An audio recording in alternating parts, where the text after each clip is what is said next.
ព្រមអំរិនគេចង់នៅក្បែរប្រងដុល្លារគេធ្វើក្រុមយ៉ាងគេធ្វើក្រុមម៉ោងគេធ្វើតាមចិនអ្នកប្រាថ្នាថ្ងៃនេះមិនពិននាងមិនបានចិនបានត្រឹមប៉ះកាយនឹងតណ្ហាមិនបាច់ផ្ញើរាជសារឬផ្ញើសម្បត្តិព្រោះទេវបុត្រលួងលោកធីតាទេពធីតាទេពធីតា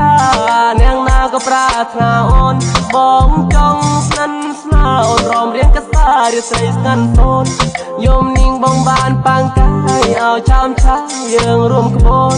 ក្រុមគ្នាប្រាថ្នាមើលថែតែបងនៅក្បែរអូន